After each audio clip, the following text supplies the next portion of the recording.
So அந்த நாட்களிலே வாலிபர் நடுவிலே ஊழியம் செய்து கொண்டிருக்கும் பொழுது மேற்கத்திய நாடுகளிலிருந்து ஜீசஸ் மூவ்மெண்ட் ஒன்று வந்துச்சு. அதில் உங்களை எத்தனை பேர் உங்களுக்கு அதை நினைவு இருக்கிறது தெரியாது. ஒரு 30-35 வருஷத்துக்கு முன்னால் அதுக்கு பேர் ஜீசஸ் மூவ்மெண்ட். அதாவது வாலிபர்களும் வாலிப பெண்களும் எங்கே பார்த்தாலும் ஜீசஸ் டிஷர்ட்ஸ் தான் போடுவாங்க. இதில் ஹேண்ட் பேண்ட் எல்லாம் வந்து ஜீசஸ் அதில் போடுவாங்க. ஆனால் அதில் ஒரே ஒரு 4 வார்த்தைகள் போடுவாங்க, 4 எழுத்துக்கள், ஆல்பபெட்ஸ். என்ன தெரியுமா? WWJD. WWJD. அது யாராவது பார்த்த உடனே, என்னப்பா உன்னுடைய பட்டன், உன்னுடைய பர்ட்ஜில் WWJDன்னு போட்டிருக்கிய, உன்னுடைய ரப்பர் பேண்டில் இந்த உன்னுடைய ஹேண்ட் பேண்டில் இதை போட்டிருக்கிய, டிஷர்ட்டில் இப்படி போட்டிருக்கிய அப்படின்னு கேட்டால் அதை அவன் சாட்சி சொல்கிறதுக்கு அவனுக்கு ஒரு வாய்ப்பு. என்ன சொல்லுவான்னா, what would Jesus do, what would Jesus do. இந்த இடத்தில் இருந்திருந்தால் இயேசு என்ன செய்திருப்பார், இயேசு என்ன சொல்லியிருப்பார், இயேசு எதை மறுத்திருப்பார். What would Jesus do. இதுதான் நமக்கு வந்து தீமா லைஃப்ல இருக்கும். அப்படி இருந்தால் நாம் கண்டிப்பாக இயேசுவை போல மாறுவோம். எப்படி பிரதர் அப்படி சொல்றீங்க? ஒரு ஆர்டிஸ்ட் இருந்தார். அவர் வந்து he had a hunchback, அதாவது ஒரு கூனி, அவர் கூனன் அப்படின்னு சொல்லலாம். அப்போ நல்ல ஆளை வந்து அழகாக வரைவார். அப்போ அவர் திடீர்னு ஒரு யோசனை, எனக்கு இந்த கூன் இல்லைன்னா நான் எப்படி இருப்பேன் அப்படின்னு சொல்லி நினச்சி அவர் போய் ஒரு படம் வரைஞ்சிருக்காரு தன்னே. தினம் அதை போய் அப்படி அவர் இப்படி தானே இருப்பார், இப்படி பார்ப்பார். தினம் அப்படி பார்த்து பார்த்து பார்த்து பார்த்து கொஞ்ச நாள் அந்த கூனு போயிடுச்சு தான், எக்ஸசைஸ் போயிடுச்சு தான். அப்படி தான் நம்ம ஆண்டவரை இந்த 4 சுவிசேஷ பக்கங்களிலே திரும்ப திரும்ப பார்த்தால் ஒரு நாளிலே நிச்சயமாக நாம் இயேசுவை போல மாறியே தீர்வோம்.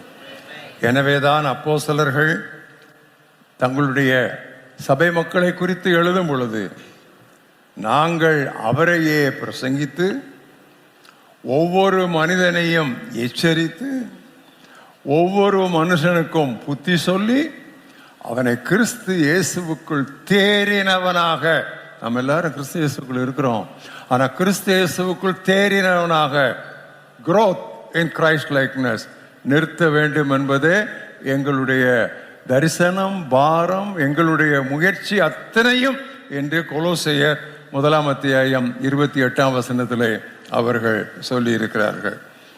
இதுதான் பரிசுத்தத்தில் வளர்ச்சி என்பது.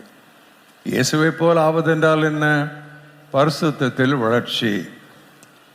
சிந்தனையில், சொல்லில், செயலில், தாட், வேர்ட், டீட், இந்த 3லும் இயேசுவை போலவே சிந்திக்க பழக வேண்டும், இயேசுவை போலவே பேச பழக வேண்டும், இயேசுவை போலவே செயல்பட பழக வேண்டும். இது சாத்தியம்தானா? நான் விதமான ஒரு பிரசங்கத்தை இன்னொரு இடத்துல ஒரிசாவிலே பேசி கொண்டிருக்கும் பொழுது ஒரு சீனியர் பேங்க் ஆஃபீஸர் என்னிடத்துல வந்தார். என் கையை பிடிச்சிக்கிட்டு, நான் மாறிடுவேனா பிரதர், நான் இப்படி இருக்கிறேன்னு பிரதர், நானும் ஒரு நாள் இயேசுவை போல மாறிடுவேனா அப்படின்னு என்கிட்ட கேட்டார். அப்போ நான் சொன்னேன், தோற்றத்திற்கு அவ்வளவு அவலட்சணமாய் தெரிகிற ஒரு கம்பளி பூச்சி ஒரு பட்டர்ஃப்ளை ஆகுது. அந்த கம்பளி பூச்சை பார்க்க கூட நமக்கு எரிச்சலாக இருக்கும்ல, தட்டி தானே போடுவோம். தப்பி தவறி நம்ம மேலே அது பற்றக்கூடாதுன்னு தான் நினைப்போம். அந்த கம்பளி பூச்சிக்கு ஏதாவது அழகு உண்டா? ஆனால் அந்த கம்பளி பூச்சி ஒரு நாள் எப்படி ஆகுது? ஒரு பட்டர்ஃப்ளை ஆகுது. கலர்ஃபுல் விங்ஸோட அது ஒரு பட்டர்ஃப்ளை ஆகுது. அதனால தான் அப்போஸ்தலன் யோவான் அழகாக சொன்னான், பிரியமானவர்களே, நாம் இப்பொழுது தேவனுடைய பிள்ளைகள் என்று அழைக்கப்படுகிறோம். இப்போ நம்ம தேவனுடைய பிள்ளைகள் என்று அழைக்கப்படுகிறோம். இனிமேல் நாம் எப்படி இருப்போம் என்று இன்னும் வெளிப்படவில்லை. அவர் வெளிப்படுத்தலே, அவருக்கு தான் வந்துச்சுது. அவர் சொல்றாரு, இன்னும் எப்படி இருப்போம் என்று இன்னும் வெளிப்படவில்லை. ஆனால் ஒன்று தெரியும், அவர் வெளிப்படும் பொழுது நாம் அவர் இருக்கிற வண்ணமாகவே அவரை தரிசிப்போம். அல்லேலூயா சொல்லுங்களேன். ஏன்னா அவரை போலவே அவர் வெளிப்படும் போது, இப்போ அப்படியே இது கம்பளி பூச்சி தான், இப்போ அப்படியே டெவலப் ஆகிட்டே இருக்கு. ஒரு நாள் இந்த கூட்டை உடைத்து கொண்டு ராப்சர் அதை வெளியே வரும். அப்படி வரும் பொழுது அது அவ்வளோ அழகாக, யாரும் அதற்கு கற்றுக் கொடுக்க வேண்டியதில்லை. அது பறந்து ஒரு கலர்ஃபுல் பட்டர்ஃப்ளையாக அது வரும். நான் அதை எதிர்நோக்கி இருக்கிறேன். நீங்கள் நம்ம மறுரூபம் ஆகும், ஒரு புதுசாக நமக்கு ஒரு சரீரம் கொடுக்கப்படும் அப்படிலாம் சொல்கிறோம்ல. எப்படி உங்களுக்கு கொடுக்கப்படும்? இப்போ சிலருக்கு மூக்கு சப்பையாக இருக்குது இல்லையா, சிலர் குட்டையாக இருக்கிறீங்க, சிலர் நல்ல பனைமரம் மாதிரி கருன்னு இருக்கிறீங்க. அங்கேயும் போய் இப்படி தான் இருப்போமா? அது நீங்கள் வேணால் அப்படி இருந்துட்டு போங்க, நான் அப்படி இருக்க மாட்டேன். நான் எப்படி இருப்பேன் தெரியுமா? 33.5 ஆண்டு நிரம்பிய நாசரேத்து தச்சனை போல் நான் இருப்பேன். ஏன் அப்படி சொல்றேன் தெரியுமா? அவர் இருக்கிற வண்ணமாகவே, வண்ணம் அந்த மொழியாக்கம், அழகான மொழியாக்கம், அவர் இருக்கிறது போலவே அவர் இருக்கிற வண்ணமாக, எக்ஸாக்ட் அப்படியே நாம் இருப்போம். நாங்கள் கல்ஃபுக்கு அடிக்கடி போயிருக்கும் போது அங்குள்ள இந்த அரேபியன்ஸை பார்ப்பேன். அழகுனா அழகு, அந்த மூக்கும் மொழியும், அந்த ஃபீச்சர்ஸு, அந்த ஷார்ப்னஸ்ஸு, அவங்க ஹைட்டு, கலர்னா கலர் அப்படி இருக்கும்.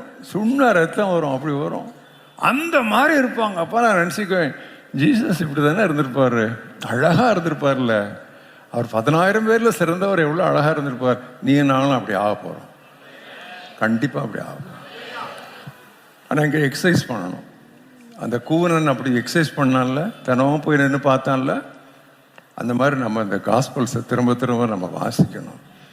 வாசித்து நமக்கு ஒரு சோதனை வரும் பொழுது, இயேசு இந்த இடத்தில் இருந்திருந்தால் என்ன சொல்லி இருப்பார், என்ன செய்திருப்பார் என்று இந்த புத்தகத்தில் வாசித்த தகவல்களின் அடிப்படையில் நாம் தீர்மானம் எடுக்க வேண்டும். You understand? You should take decision at critical moments, asking yourself, what would Jesus have thought or told or did at this time? I will do like that. அப்படின்னு சொன்னதான் நாம் மறுரூபத்தின் மேல் மறுரூபம் அடைகிறோம் என்கிற வார்த்தை அப்பொழுதுதான் நமக்கு நிறைவேறும். இது இல்லாம சர்ச்சுக்கு growth கிடையாது. தனிநபருடைய வளர்ச்சி இல்லாமல் முழு சபைக்கு வளர்ச்சியே கிடையாது. அதனால தான் நமக்கு ஒரு பெயர் கொடுக்கப்பட்டிருக்கிறது, ஜீவனுள்ள கற்கள், லிவிங் ஸ்டோன்ஸ். ஸ்டோன் எங்கேயுமே லிவிங் கிடையாது இல்லையா? செங்கலோ கல்லோ லிவிங் அது வளருதா? வளராது. ஆனால் நமக்கு பேர் லிவிங் ஸ்டோன். நாம் ஸ்டோன், அந்த அளவுக்கு ஸ்ட்ரென்த் நமக்கு உண்டு, ஆனால் நமக்கு லைஃப் உண்டு. Will be growing. அப்போ இண்டிவிஜுவல் ஸ்டோன்ஸ் நீங்கள் ஒவ்வொருத்தரோடும் வளர்ந்தால் தான் திருச்சபையினுடைய தரத்தில் வளர்ச்சி. புரியுதா உங்களுக்கு? அப்போ ஒவ்வொருத்தரும் இதில் ரொம்ப முக்கியம். அது இல்லைன்னா பிரயோஜனமே இல்லை. ஆங்கிலத்திலே CHURCH சர்ச்சுக்கு ஸ்பெல்லிங்.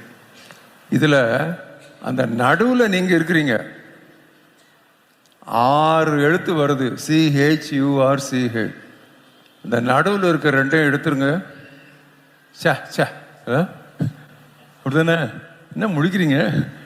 CHURCHல UR எடுத்துட்டா என்னது? ஒன்றுமே கிடையாது. You are important. இம்பார்ட்டன்ட் சொல்றது மட்டும் இல்லை, நீங்கள் உங்களுக்கு அந்த பொறுப்பு உங்களுக்கு உண்டு. இந்த திருச்சபை தன்னுடைய தரத்திலே வளர வேண்டுமானால் ஒவ்வொரு நபரும் தங்களுடைய தனிப்பட்ட பரிசுத்தத்திலே வளர வேண்டும்.